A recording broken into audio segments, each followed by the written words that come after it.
For the next hour, you'll be leaving the Show Me state and entering the Show Me the Money state. So stop what you're doing, grab a pen, and get ready to learn. Randy and Jake Floyd of Floyd Financial Group will be your guides for straight talk and honest answers about living the life you deserve in retirement. So prepare to be empowered. Now, here are your Show Me the Money hosts, Randy Floyd and Jeff Shade. Good morning. Thank you so much. Welcome to Show Me the Money with Randy and Jake Floyd, the radio show that gives you the straight talk and honest answers you need to reach your wealth management and retirement goals through smart investing and careful planning. My name's Jeff Shade, and I'm just here to ask the questions, but of course the words of wisdom and solid advice, they come from Randy and Jake Floyd of Floyd Financial Group. Randy, Jake is off this week, so it's just you and me. How you doing today? You know, I'm doing very well, and I just can't wait to talk about all the stuff we have to talk about today. Yeah, we got a lot to talk about on today's show, Randy. If my calendar is correct, it says it's December. I can hardly believe that it's December already. I think I forgot to turn the calendar back. Do you do that along with the clocks? I don't know. It shouldn't be December. Yeah, I know. Really, it just seems like this year has flown by. I think it was really, though, part of this, all the political junk that we had to run through for the year. You know, everybody was tighter than a banjo string. Yeah, I know. Waiting for this election and just worn out, you know. And so I think everybody's got a little relief. And I will tell you this much, from the people I have talked to, the general consensus is everybody's kind of breathed the sigh of relief. Yeah, you took the words right out of my mouth, Randy. That's what I was thinking, is a big sigh of relief. I think we had a little too much there. Contentious election, but it is over with now. We're waiting for the inauguration on January the 20th. Anyway, a brave new world ahead of us here. We're looking forward to it, but let's talk about the end of this year, of course. Let's start off with the markets. Randy, some people say they are overvalued. The stock market is doing well. What's your opinion on that? Yeah, you know, so if we really get underneath the hood of everything and watching some of the financial news and some of the key indicators that are out there, we'll talk a little bit more about this later, but you know, one of the guys, I was watching an interview with a guy from this company called Affirm. Do you remember what Affirm is? I have heard of it and seen it, but I can't put my finger on it. So explain it to us. So basically, if you go out today and you shop online at like Amazon or a lot of different places, they'll put down at the bottom and say, hey, with Affirm, you can buy this $250 item with 4 payments of $62.50 or something. Oh, like yeah. that, I've seen that. Yeah. So it's get it now and pay later type thing, and it's not quite as egregious. Well, I say not quite, not even close to being as egregious interest rate potentially wise as it is, with a credit card system and that sort of thing. Not to mention the fact that you don't get 4 months to pay before interest with a credit card, right? You only get 30 days generally. Right, is what you end up getting there. And the guy that runs Affirm, his name escapes me right now, but he was instrumental, I think, historically in PayPal and some of those things that came down the pike that have grown and become really big entities in business today. But he said that the consumer seems to be robust, and he said that one thing that's kind of interesting, though, is that he has noticed that the average wage per capita of people that use the Affirm service has crept up to $75,000 per head, which I thought was kind of interesting because that is not typically, I mean, especially if you have a 2-person household, if the per capita is $75,000, that's $150,000 a year in income. I don't think that's what we would call low income, even in today's world with all the current inflation. So that kind of bodes well for us. And he said that sales are strong, and you know what? It's only 19 days till Christmas. It has crept up on us, and I think it's because Thanksgiving was it was the last couple of days here in November, so we don't have as long of a shopping season, but people are making up for that. And yeah, I have seen that Affirm down there. If something's $10, it'll say you can pay $2.50 a month. I don't know about that. It's like QVC has this flex pay thing, and people get sucked into that where, I'll buy this. I may not need it, but hey, I've only got to pay a quarter of this, and I've got to do it for 4 pays. But then they do that 10 times, and then they get all caught up in all these flex pays. I'm old-fashioned, Randy. What about you? If I see something that I want to buy or need to buy, if I can't pay for it in full, I generally don't buy it.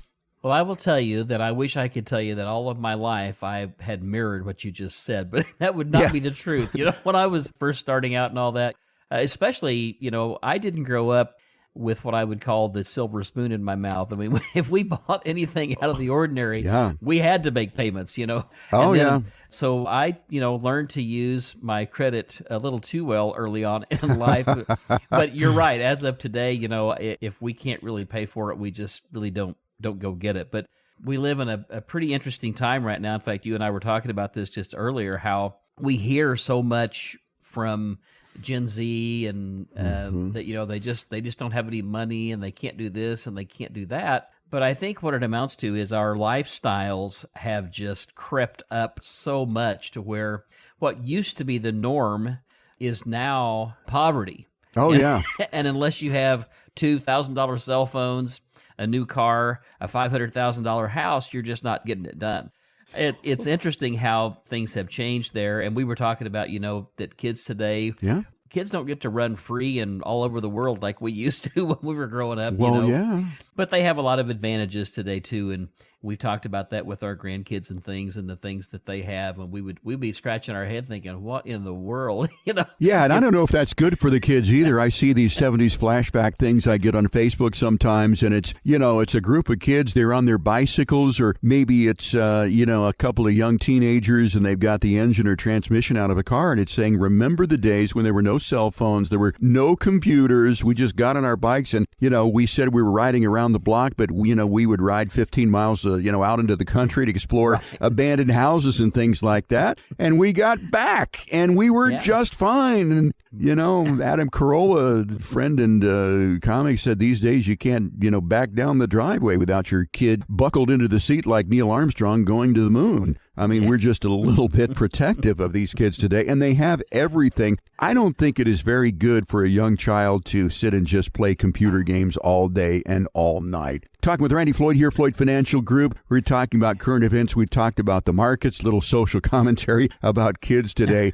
Christmas 19 days away, and what to get the kids and the grandkids for Christmas, that is another thing completely. So let's talk about Black Friday since it leads into that. I understand we had a pretty good Black Friday this year. Yeah, I mean, I think everything is looking pretty good, and I think we're probably going to go ahead and get the Santa Claus rally that we look for in the market each year, which overall averages about 1.25% just for the month of December, is what happens when we have these good Black Fridays and we have a good run-up like we had this year into and through November. So I think we're going to see a good stock market toward the end of the year. And, there's been some amazing Christmas presents purchased out here across the country, but I think probably the biggest one is where Joe Biden purchased a pardon for his son for anything he did wrong for the last decade. Talk about privilege. Naughty and nice, right? Naughty and nice. Well, he's going out of office. I don't know. I guess it's, didn't he say that he would never do that? But then, hey, push comes to shove, and this is what happens. Anyway, I thought it was a pretty generous gift there from dad to son. Don't ask for anything more, son. I think I've given you all I can give you at this point in time. Yeah. I would say that's the case. You run afoul of anything, it's all on you, my friend. That is it. Well, anyway, as we said, Black Friday sales were pretty good. I think that's a pretty good indicator of how the economy's going. I mean, I don't know. There's no stopping this economy at this point in time, is there? Right. Well, again, if we look back over our shoulder at what's happening is we have all this money that we printed, $6.5 trillion during the COVID first 2 years that the government said they were going to reel that money back in. And the way the government puts money into the system is basically they go out and they issue bonds. They sell them to you and I, collect that money, and agree to pay us interest for a period of time. But what they do then to print money is they simply carry those bonds on the balance sheet and release that cash back that they collected back into the economy. So all that money that got put out there, $6.5 trillion, which, by the way, represented 40% of all the money ever put out into the system in 2 years. Basically, that money went out there and it found its way into mattresses, checking accounts, CDs, money markets. And basically right now, with interest rates starting to come down and inflation being curtailed a little bit, that money's going to be looking for a new home. And I think that bodes well for the stock market. So I feel like, we're going to be in a pretty good position looking forward. I think the interesting thing is a lot of people are hearing, what Trump is saying about tariffs and all those sorts of things. We have to remember that Mr. Trump is a deal maker. That's how he's lived his entire life. How do we make a deal? And at the end of the day, that's what's always happened. We've always, we've had a deal with China for trade. We've had a deal with wherever, all these places. But, he's just a little more, how would I say? He's just a little more out there. So, I'll just tell you what we're going to do, and this is how we're going to do it. And if you don't like it, tough. And I think that people have a little hard time with his candor. Well, he certainly is direct. He doesn't mince words. But as far as the tariffs go, I've seen these articles recently that say, well, this can be good or this can be very bad. For those people who are worried that, hey, I'd better buy anything that comes from China, anything that comes from Mexico, anything, clothing that comes from Vietnam, I better do it today because I won't be able to afford it next month or next year. What would you say to that? Is that going to be the reality, do you think, with these tariffs? So I would think that, and there may be some people listening to this that would beg to differ, but Trump is not an idiot. And so he will have a plan as to how he wants to leverage things. And, if you look at what he's already done with Mexico and the caravans headed, to the southern border, right? Just by having a quick phone call, he's going to get things done. And he knows that we all have to live and let live. But what it really amounts to is we have been run over the last 4 years by a lot of things that most people in this country don't believe in and don't want to support. And I think that's all changing right now. And I got to tell you, the general consensus I get from people that come to my office is, hooray, we're ready for a change. I think I feel the same way too, Randy, is that I was ready for a change. I'm pretty optimistic about 2025 and beyond. And if I'm hearing you correctly, that is the same sentiment that people are bringing you into the office. So would you say, as we tie all of this up for our listeners and our investors out there, that we should continue to be optimistic about what's going to happen in the future and our ability to save for retirement and for companies to make money? Yeah, absolutely. In fact, in our next segment here, we're going to talk a little bit about the fact that the market is at all-time highs and a couple of thoughts I have on that. But yes, I think there is good reason and room for optimism. Is it going to be perfect? No, it never is. But we're going to have up markets, and I think substantially up for the next 4 years. Talking with Randy Floyd, Floyd Financial Group. My name's Jeff Shea. Jake Floyd off this week. We're glad you could join us for Show Me the Money here on 104.1 KSGF, where Springfield comes to talk. And if you would like to get in and sit down, have a conversation with Randy or Jake at Floyd Financial Group, a casual conversation to talk about your journey towards a confident retirement. Once again, don't forget, we're offering our retirement review here from Floyd Financial Group. It's an opportunity for you to ask the questions that you need the answers to so that you can plan a confident retirement. Once again, it's not going to cost you a dime. Totally complimentary. There's absolutely no obligation, and of course, there's never any judgment. We'll meet you where you are. If you'd like to take advantage of this opportunity, call today, 417-889-7233. 417-889-7233. Leave your name, telephone number. Ashley will call you back during the week and set up a time for you to get in and sit down with Randy Jacob Floyd Financial Group. We probably can get you in here by the end of the year so you can get 2025 off on the right foot. Again, 417-889-7233. You can also find out more about us online at floydfinancialgroup.com. Randy, time for a break. When we come back, we'll be talking about it's the most wonderful time of the year for the stock market and more when our show continues here on 104.1 FM KSGF, where Springfield comes to talk. Ready for another helping of some more real money talk? Thought so. Now, here's another serving of Show Me the Money with your hosts, Randy and Jake Floyd, with Jeff Shea. Welcome back, everybody. This is Randy Floyd. You're listening to Show Me the Money, and in this segment, we're going to be continuing to talk about the stock market and the fact that we're at all-time highs. Could it be that it's time to sell? It's the most wonderful time of the year. It is one of those Christmas standards, and we're going to equate that with the stock market here in the month of December. Is indeed December always the most wonderful time of the year, and is it the most wonderful time of the year this year? Well, it's not always. We've seen some things in the past that didn't work out very well. But we do know this. I mean, historically, when the market is up, like it was this year, 71% of the time, from Thanksgiving through the end of the year, the S&P 500 is up 1.46%. Now, a lot of people say, well, that's not very much. Well, it's only a 30-day period, so that's actually fairly substantial because if you're able to do that each month, you'd have a 15-16% annualized return. But anyway, the long and the short of it is, we've had bear markets where that was not the case, and we've had years where Black Fridays were not as good, and that kind of put a damper on things. But I think we're going to be in a pretty good position this year to see that through and then set us up for a good year next year. How should we react, or what should we do with information that we have read that this is the most wonderful time of the year and the markets are at an all-time high? Is this a time, as you said, that we should be selling? So let's talk about a couple of things that equate to all-time highs in the stock market. yes, there's no doubt that we are at all-time highs as far as the price of the indices or indexes, if you will. And I'm speaking specifically about the S&P 500, the Dow, and the NASDAQ. Now, let's focus on the S&P 500. So the S&P 500, if we were to look back over our shoulder, if we go back to like, everybody listening on here will remember back to 1984, because that's only 40 years, 41 almost. It's just like yesterday. So everybody on here is going to be going, oh yeah, I remember that. So the S&P 500 was around, now when we say the S&P 500, that's 500 to 510 of America's largest companies, publicly traded companies. It's the who's who of business. I mean, anybody you name from Walmart to Microsoft to General Motors, I mean, those people are all in that index. And what we have is we have the average price of all of those stocks added up and then weighted for the company's size. In other words, the larger the company, the more impact it has on what the average is. But the S&P 500, if we look at it, yes, it's at all-time highs because all of those company stocks are trading at all-time highs. However, if we look at stock and we look at the market from the perspective of how are the companies doing with their earnings, because that's the idea of a company, right? Now, I know that sometimes in woke culture, companies are never supposed to make money. Yet they're always supposed to be able to pay everybody more money. Sure, but for them. We're not making any money, but you get a raise. Doesn't work that way. And so contrary to popular belief, companies do eventually have to make money. So when we look at how companies are kind of rated and how we kind of look at the valuation of a market, we look at what's called the price earnings ratio.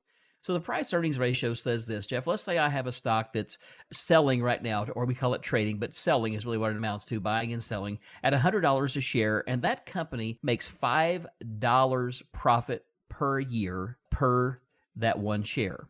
Well, that would be 5%, or a price earnings ratio, $5 into 100 goes 20 times. So that's a PE ratio of 20, okay? So a price earnings ratio of 20, while it's not just low, but it's not really high either. So when we look back over our shoulder at high PE ratios, so looking back at markets where we had significant problems, and the ones that people remember right away will be the dot-com bubble in 2000, 2001, 2002. The price earnings ratio of the S&P 500 was 44. Wow. Okay. And then there was a time back during the financial crisis that some of the stocks inside the S&P were at 120 times or 120 PE. But the overall PE was still in the 40s, in the high 40s. So where are we today? And all this boils back down to earnings. What are companies going to earn? So it looks like for 2024, the average S&P 500, if we look at the S&P 500 companies all rolled up together and what their earnings are per share owned, if you could, and you can own a share of a whole S&P 500 today. There's a thing called an ETF. SPY is one of the tickers we use to do that. Then it's going to show that the average earnings of the S&P 500 is $243.60 for the year. That's per share. Okay. Now, the prognosis and the outlook for 2025 is $268 per share. So what does that mean?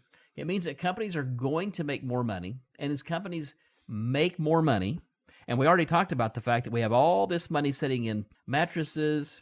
I mean, I can't tell you the number of times here recently people come in and they say, hey, I've got all this money in cash at home. In the mattress, said, no less. We had one guy one time says, son, if I were you, when I die, I would look right over there behind that picture. I'd knock a hole in the wall. Well, what happens if you have a fire or something like that? I know. Don't even start with or me on you that die and you don't tell anybody where the money is. I mean, really. But anyway, all this money is sitting around in bank accounts, money market accounts. Interest rates are coming down. That money's going to look for a new home. So the long and the short of it is that money's going to flow in to the market because companies are going to be still doing good on earnings. They're going to be of value. They're going to get a return on their investment.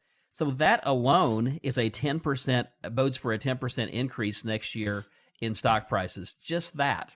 Not to mention the fact that there's going to be things that President Trump is going to do that I believe will be barn-burning effective when he starts to deregulate, when he starts to let us drill for fossil fuel and produce again and make us energy independent and make us one of the low-cost producers of energy on the globe. There's going to be a lot of things to come along with that. And then the following year, 2026, the estimate is $288 per share. So from $243.60 to $268 to $288 is what the earnings projections are looking like. So if that is the case, and we have all this money that as interest rates come down are going to be looking for a home, it just bodes well for the stock market. So for those people who are worried about this being the most wonderful time of the year and whether or not they should sell, I think we have answered the question. Even though this is the most wonderful time of the year, 2025 could be an even more wonderful time of the year, and 2026 could be an even more wonderful time of the year. So things are looking pretty optimistic as far as the market goes. So what would be your advice, Randy, to people right now who are listening to this and saying, I'm in the market, but maybe I'm not in the market enough. Should we take advantage of this opportunity while it exists? Because I don't see anything right now that's going to slow it down too much, at least in the next 4 years. What do you think? Yeah, so obviously there are things that always can happen. We have the black swan events. We have the geopolitical pressures that nobody can predict, right? But I will say this, there's a couple of things we should discuss while we're still here on this topic, and that is there's two ways to look at markets, and also you have to understand what is the function of the stock market really. So at the end of the day, all the companies that are out there trading today at one point in time, believe it or not, had this thing called an IPO. That's an initial public offering. Mm-hmm. That's when they went to an investment banker like a Merrill Lynch, a JP Morgan Chase, a Morgan Stanley, somebody like that. And they said, hey, we have this business idea. And they looked at it and they said, hey, it looks pretty good. Let's see if we can generate some interest from some of our clients. And when they do, if they can get some, they will go ahead and then set up the IPO. That's the initial offering of stock to own in this company. And people buy that from the issuer, that existing company, when they first start. And then they see what happens. The company will have the capital they need to grow and expand, and then they'll earn a return on their investment, hopefully, is the way that works out. Now, there's times that it doesn't work out, but many times, as we know, it works out very well. Then after that, after they've issued all that initial stock, sometimes companies will issue more stock down the road, but most of the time what happens is that stock is traded or bought and sold on what's called the secondary market, which is the NASDAQ, the S&P 500, and the Dow Jones. Now, Jeff, have you ever gone to a bank? I remember as a youngster doing this. I went to a bank and said, hey, I really need to borrow some money when I didn't have any. And guess how much we got? Yeah. We got nothing. Exactly. Because that is not the business that banks are in. No. That is, however, what the market is in, and that is where everybody takes a little bit that they can afford to lose. They put it all together with a bunch of other folks, and then we raise a bunch of capital so we can build and expand and grow businesses. So there will always be a need for the capital markets. There just always will be. That's how business gets done. Remember, banks, if you need the money, you can't borrow it. You just can't. They just won't do it. That's not what they're in the business of. So investment bankers, that's what they do. And so that being said, and if you truly understand that, there's 7 billion people on the planet. 7 billion plus. Oh, yeah. So business will get done. And the capital markets are how they work. So there will always be a need for that. So that's why there's an end to this story, I promise. I'm almost there. That's okay. I had to lay the framework so we could talk about this. So now there's market volatility and there's market risk. And they are different things. So market risk is I go out and I'm looking to hit a home run, so I buy a bunch of fledgling stocks, penny stocks, or companies that are brand new, or I buy IPOs where they don't have any track record. Mm-hmm. We deal with retirees' money. Very rarely will we buy an IPO. The reason is IPOs typically price pretty high in the beginning, go down, and then over time they make it or break it or they don't, but they go up slowly over time in many cases. Retirees can't afford the volatility, therefore we don't really do IPOs. We wait till we have a trend line to follow on stocks and companies that are going to make sense. So here we go. Volatility is, yes, markets go up, markets go down. We have geopolitical storms. We have black swan events. But business will eventually have to get done again. Risk is I take a risk on a company that's fledgling that may or may not make it. So when we invest money here, we're looking to invest in companies that are not going out of business. Yes, we're going to have volatility, but we don't really put a lot of risk in place for our retirees. Does that make sense? It makes total sense, Randy. Okay, well, good, because sometimes this thing between this volatility is always going to be with us. Yeah, always. But the risk quotient that we look at, and we have lots of tools to reduce risk and mitigate risk while still gaining good upside potential. So I think this. I think the market looks good. I think there's enough money in the system that's looking to find a home that we're going to have a good run. We're talking with Randy Floyd of Floyd Financial Group. You're listening to the conversation today. You can tell how in-depth the investment strategy is at Floyd Financial Group. If you are wondering to yourself, am I really taking advantage of the market as well as I should? What can I do to maximize my returns insofar as the market goes? Do I have too much, too little in the market? I don't understand the market. Any of those questions certainly can be answered in our one-on-one consultation that we have here at Floyd Financial Group that we're offering our listeners right now. If that is you, if you're unsure about your retirement journey, you want to get some solid answers, we invite you to call 417-889-7233. Request your no-cost, no obligation, no judgment Floyd Financial Group Retirement Review. That's right. It's not going to cost you a dime. And as I said, no judgment. We'll be happy to meet you where you are. We'd love to sit down and have a little casual conversation with you to make you feel a little bit better about your path towards a confident retirement. Call 417-889-7233. You're listening to the program today. It is a Saturday, but you can go ahead and make that call as many people do. Leave your name and telephone number. Ashley will call you back during the week and set up a time that is convenient for you. And again,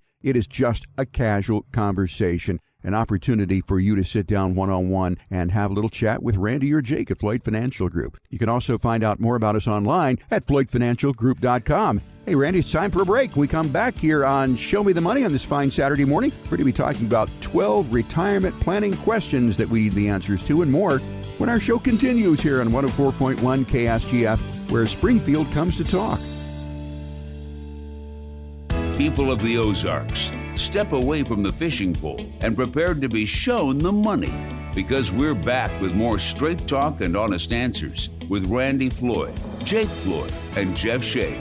Welcome back, everybody. This is Randy Floyd. You're listening to Show Me the Money, and in this segment, we're going to be talking about the 12 questions that all pre-retirees should be considering. And Randy, I think there are probably more than 12 questions that people have when they're a pre-retiree, but we'll concentrate on just these 12. I think probably my first one is going to be, how am I not going to run out of money? But we're not going to start right there, Randy. I mean, how to prepare yourself for your retirement years really involves answering a lot of questions, but as I said, we'll cover the 12 right now. First one is rather interesting, and a lot of people don't think about this. It's not the monetary part, Randy, but it is the lifestyle part. How am I going to spend my years in retirement? What do I want to do with my hours of the day? Yeah, for sure. I think that is, and generally what happens is when we sit down with our potential client or with our clients that are getting closer to retirement, what comes up most of the time is, of course, where are we going to get our income from, Randy? And, what does that look like? And, I asked them, I said, well, what is it that you plan to do in retirement? Because there are some people that, and, we've had this conversation before. I have some people say, you know what? I just want to sit on my back porch and drink coffee and watch the grass grow. Other people say, I just want to have time to go out and stare at my cattle and in the morning and string a little hay in the winter to them and, bale some hay and do some, just farm without pressure of work that I had to farm and work for all those years. Now I just want to enjoy the farm. There are people that say, I want to buy a motor home. I want to go on the road for 5 years. Mm-hmm. And then there's people that say, you know what? I'm going to continue to do what I've always done. I volunteer at church. And then there's people like me that are kind of crazy. I like to fish. I like to ride bikes. I like to swim. I like to run. I like to jump mountain bikes. And Lisa's not that happy about the mountain bike jumping part of it, but, the rest of it's fine, really. Yeah. Well, she makes me wear body armor. So, all right, well. So anyway, I'll just be damaged, not killed. But anyway, and some people want to play golf. Some people, there's just so many things. But generally, people haven't thought about it as much as you would think. What they've thought about and what we've been working to and toward for so many years is, man, I just want to get to the day. And maybe this is it for you. I just want to get to the day to where I don't have to. Mm-hmm. I just don't have to. Or how about this? As we get toward the end of our career and it's almost time for retirement, we find that some people will delay a couple more years because they know now that if the boss doesn't treat him just right, especially this time of the year, they're just going to hang the mistletoe down low where the sun don't shine and Yep. and leave, right? So That created a visual that's just not going to go away, Randy. I love that. so that's kind of what, the thing you need to think about first is what are we going to do? Because I have a few people that go home and sit down, and that's not a good thing. No. So you need to think about what you're going to do and be sure that you're staying creative and keep moving. One of the biggest things that I see is people, as they go home and sit down, they get to where they can't move.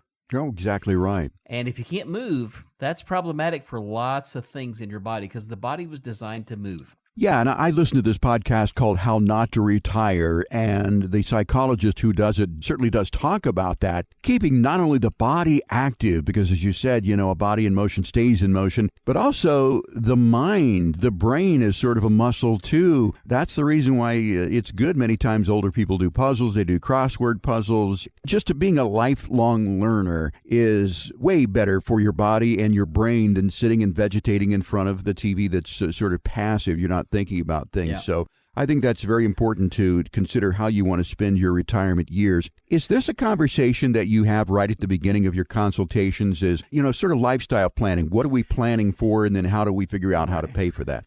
Yeah, for sure it is. Now, we don't put a bright light in their face and, shoot them up with truth serum or anything like that. Sure. But we want to know kind of what they're thinking because that plays really into the next thing we're going to talk about coming up here, which is number 2, is, what are your retirement goals? And do those goals support what you told me you want to do in retirement? Right. And the other thing is, when do I retire? One of my goals may be, my goal is to retire at 65 or 67, or it could be 62. So deciding when you want to retire, if you're coming in pre-retirement, probably a pretty big question to answer. Oh, absolutely. So, well, at this point, let's just move on to number 2 in the scenario here of the 12, and that is, what are your retirement goals? Do they support the lifestyle you told me that you wanted to have in retirement? Right. And again, many times that retirement goal is maybe several phases, meaning that early on, when we retire, we may want to be more active, spend more money, and do more things than we're going to be doing when we're 80.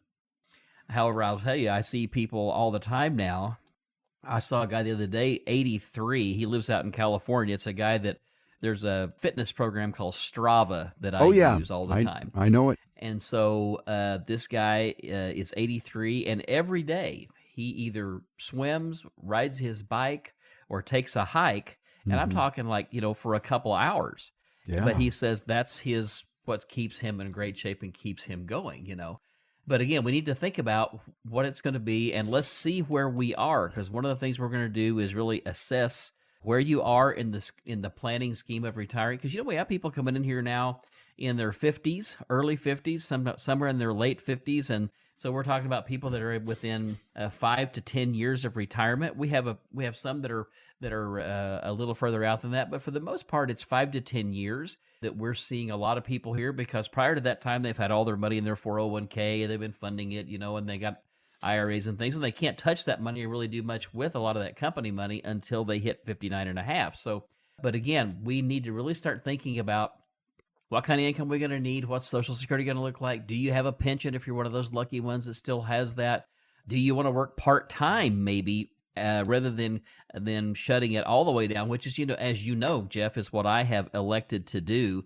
Right. And I will tell you that, I'm 100% happy doing it. Yeah. I mean, it kind of keeps me engaged in what's going on, in the world and things, because I got to tell you, it's really easy once you're not going to the office every day to kind of get, I wouldn't say lulled to sleep. You just get focused on other things. Yeah.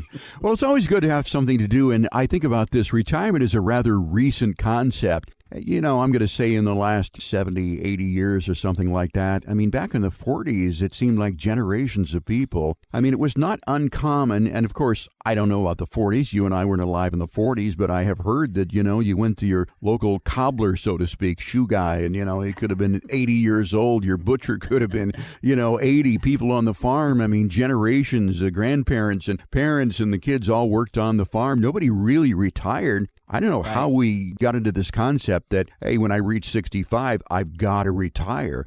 And I think that's really something that's profound that people should think about, is that there is really no right age to retire. That's number 3 here. Right. Yeah. When is the right time? Well, that just depends a lot, on you, on your spouse, and kind of what you're trying to accomplish. Today for Social Security, most everybody out there, there's a couple of exceptions, but most everybody for full retirement benefits from Social Security is 67, and then you can extend to age 70 and boost that a little bit more if you want to do that. Now, I don't know. A lot of people would say, work to 70? I don't think I want to do that, especially, some of the Gen Xers that we're starting to see now that are, the ones behind the boomers, because, us boomers are all getting up there now. I know. I know. And so, 1946 to 1964. So in 2026, that's going to make us all, how are we going to be then in 2070, right? Yeah. 70 years old. Oh, my gosh. But 70's not that old, really, when you think about it. You talked about the fellow who's 83 and it's on Strava and is doing everything. They say age is just a number, but I really think it is. How old you are doesn't have to do with the number of years that you've lived, but it's how you've taken care of yourself, how good your body and how good your mind is, I think. Absolutely. So, for a lot of people, retirement is going to be a partial thing to start with, and then finally maybe a final at some point in the future. It really just depends fully on what it is that you're trying to accomplish and what you want to do and how you feel like. I had a lot of people say, well, Randy, when you slow down here, you're going to have a hard time filling your time, and you'll be right back here. They'll never get rid of you over there. I said, well, you know what? I think you're wrong. But we do have a few people that have a hard time with it. But for the most part, I don't have anybody that really comes back and says, boy, I really hate this retirement. Yeah. Now, next one is about early retirement being in the cards. And for some people, they think they would like to retire early, but those are just more hours and days that you have to fill. What would you say is the earliest that somebody's ever come into you and said, Randy, I want to retire, and could actually retire, and they actually stayed retired? 52. 52. That's still pretty darn young. I mean, 52, you might have 40 years left. You're going to be retired more years than you were working. Yeah. I have a nephew also that retired at 52. He worked for the Bureau of Land Management, got a job there at 22, worked 30 and retired. And he's retired, but he has 2 or 3 little businesses he does on the side. And that's something we're finding that people do as well, is they want to be creative. They want to do something, And sometimes people make as much money in their creative stages of doing things as they did when they were working, So, but, during the pandemic, a lot of people that were able to said, hey, you know what? I am sick and tired of being sick and tired of this, and I'm out of here. And a lot did retire early. There were some that probably, looking back, maybe wish they had now. But I will say this, too, that some that did retire during that time, what was interesting is companies came back to them a couple of years later and offered them more money than they were making to work at home now. We've seen some of that stuff come along. The early retirement thing is, where are you in life? Are you sick and tired of being sick and tired of working? And if you are, that's fine.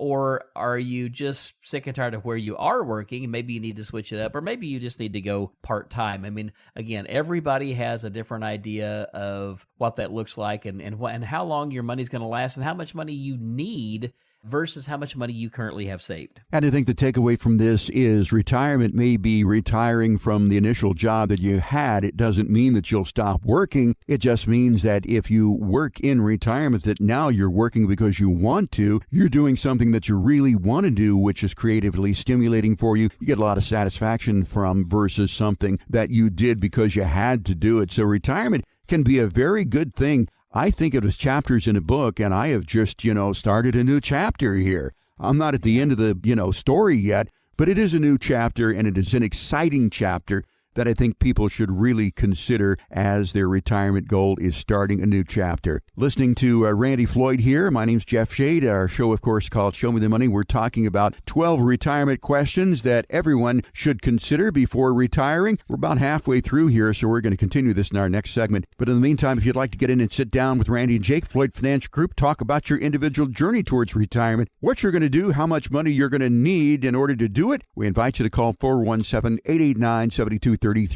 Right now, request your no-cost, no-obligation retirement plan with Floyd Financial Group. As I said, no cost, no obligation, certainly no judgment. We'll meet you where you are. So make that call this weekend right now. Leave your name, telephone number. Ashley will call you back during the week and set up a convenient time for you to sit down with Randy and Jake at Floyd Financial Group. You can also find out more about us online at floydfinancialgroup.com. Randy, time for a break. When we come back, we'll continue our questions to ponder about retirement when our show continues here on 104.1 FM KSGF, where Springfield comes to talk.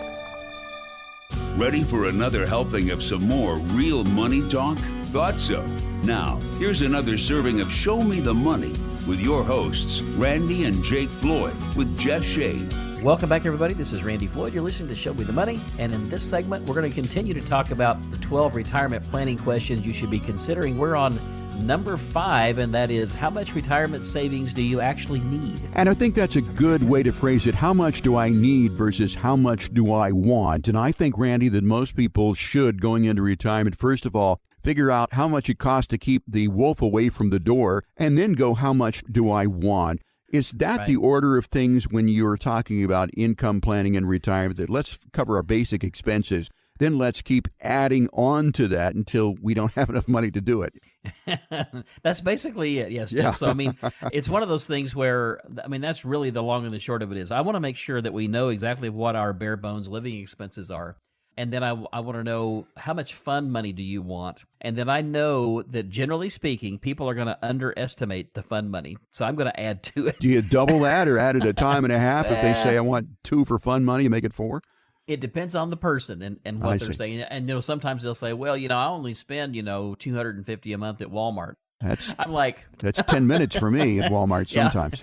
Right. So anyway, basically the thing you need to look at is, what's your intended retirement lifestyle? What's that going to look like? So what does it cost to keep the wolf away from the door?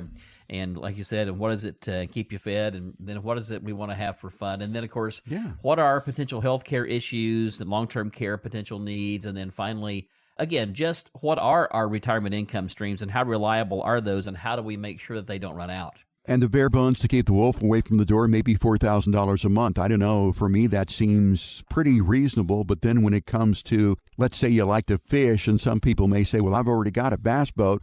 Well, you and I know that once you've got a bass boat, you need a bigger and a better bass boat. And if you've got, like you said, if you bicycle ride or almost anything, and, for the people who haven't joined us here, how do you figure out what is the proper number of toys that you should have, whatever your choice is? Well, along the lines of bicycles is what I know, and I can give you that equation. And the equation is N being the number of bicycles you currently have, plus 1. Yeah. So you always need at least just one more. But with bicycles, it's easy to store those in the garage. I mean, you've got room for 8 or 10 bicycles in the middle of your garage, right? Well, that's about what we have in there right now. So, okay, yeah. So that's. And people say, you only have 2 butt cheeks. How can you ride more than 2? Well, you can't ride 2 very well even, but they all have different needs. I got a road bike, I got a gravel bike, I got a mountain bike, I got a commuter bike, I got an e-commuter bike, I got an e-mountain bike or 2.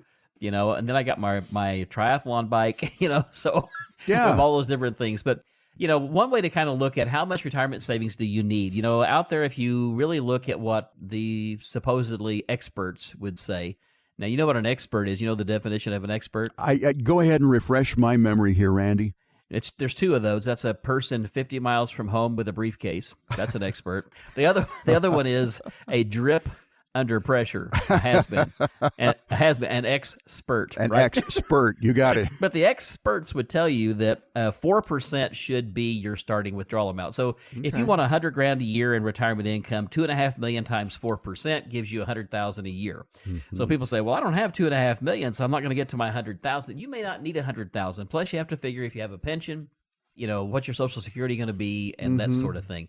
before you really determine that. So it's one of the things that we really go over with people and really want to understand and want people to understand how their money is going to last and what their expenses are going to look like, which really brings us to number 6. What will your expenses look like as a retiree? And Randy, I think a lot of people get that point wrong, is that they think, well, I'm not going to work. I'm not putting as many miles on the car. I don't have work clothes necessarily, so I'm going to spend way less. I'm going to spend half of what I did when I was working. But boy, are they wrong. We make up the other half in different ways. If only that were true. Yeah. You can read stuff. I mean, I was reading something the other day out online. This guy was saying that people only need somewhere between 60 and 70% of what they have when they were working. Oh, no. Now, there's a couple of things we need to think about. So what will your expenses look like as a retiree? Let's go back to income. A lot of people say, well, as a couple, we're bringing in $150,000 a year now, so we need to have $150,000 a year when we retire if we want to live the same lifestyle, right? I would say no, because what we have to look at is what actually hits your bank account each month.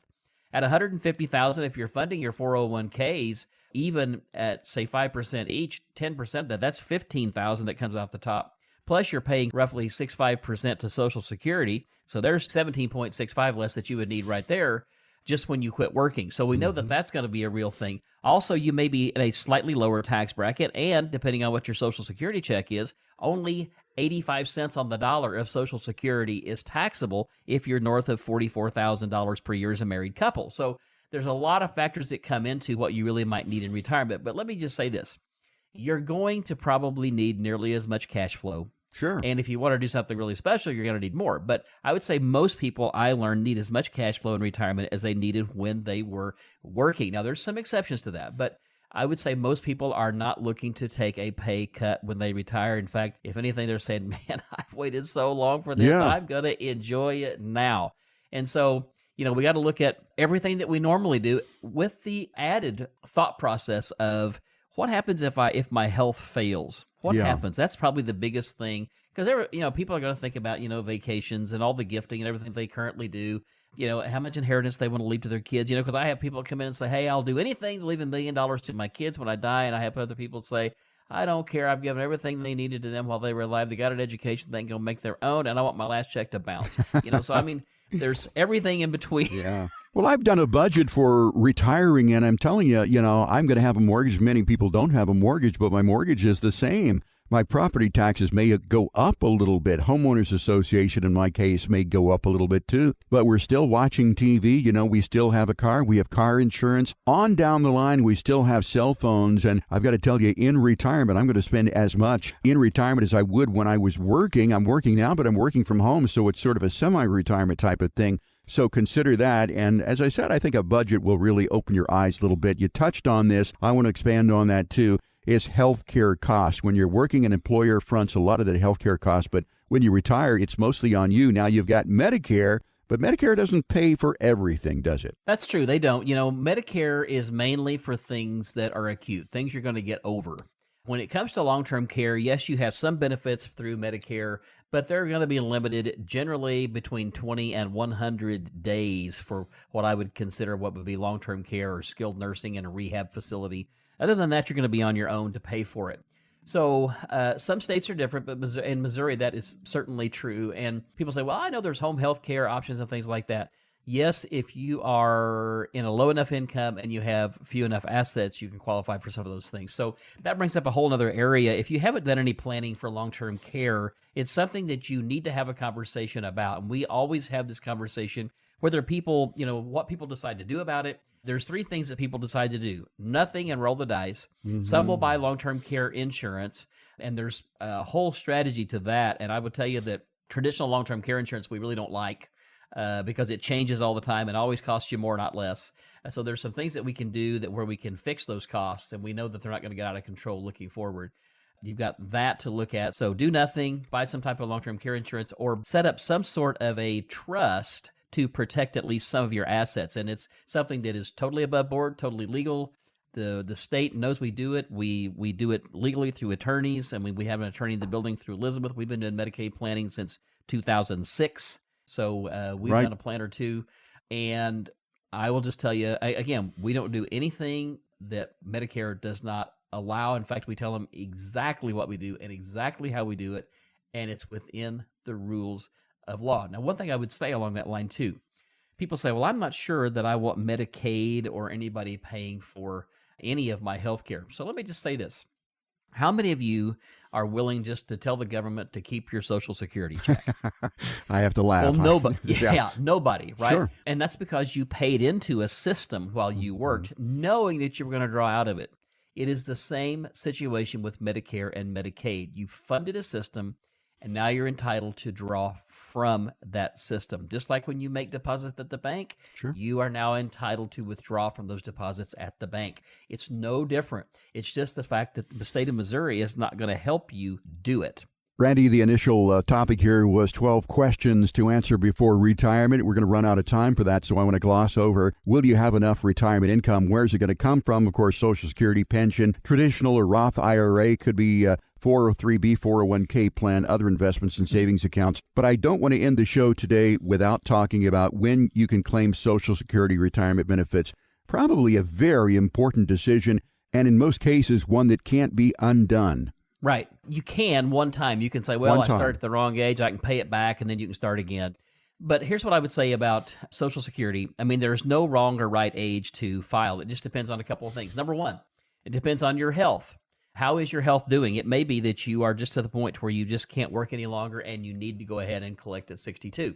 Number two, it may be that you have other income sources, and so you can delay taking Social Security till your full retirement age of 67, or to get the big bonus, as they call it, you can wait till age 70. I would tell you, purely from a dollars and cents perspective, people would say, well, yeah, you need to wait till 70 so you can get the maximum. Well, I will tell you this, when you do the math and you really look at it, starting at full retirement age or starting at 62, many times we find that it takes somewhere between 10 and 18 years to make up the difference. So it just depends on you and your situation and what you're planning to do as far as retirement goes. Because remember, once you stop funding, if you were to retire and stop working a regular wage where they hold out Social Security, your average can be pulled down over time because it's an average of many years that they pull Social Security numbers from. So long and the short is, there's the emotional side, there's the physical side, and the fiscal side as well. So emotional, physical, meaning health-wise,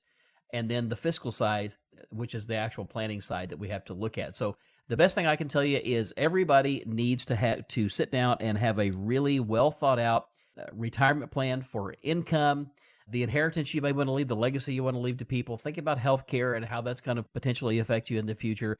And then really look forward at how much income you have now versus what you think you're going to need when you retire. And we can help you do all of those things. In fact, that's exactly what we do here is we help people navigate all these things weekly because, here's the thing, we do this every day, helping people retire.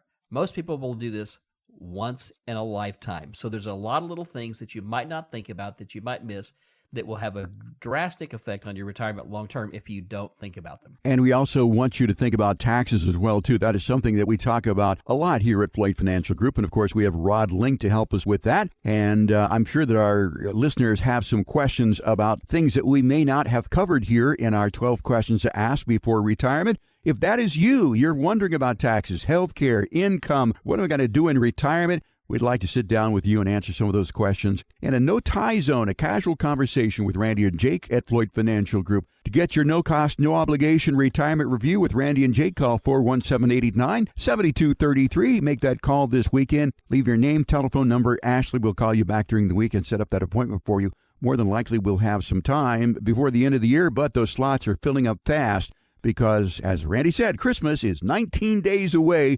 And we're not doing a lot between Christmas and New Year. So make that call right now, 417-889-7233, and find out more about us online at FloydFinancialGroup.com. Hey, Randy, it's been a real pleasure this morning talking to you on the radio show, but time is up. So for Randy Floyd and Jake Floyd, I'm Jeff Shade. Have a great weekend. Stay safe out there, and join us again next week for another edition of Show Me the Money right here on 104.1 FM KSGF, where Springfield comes to talk.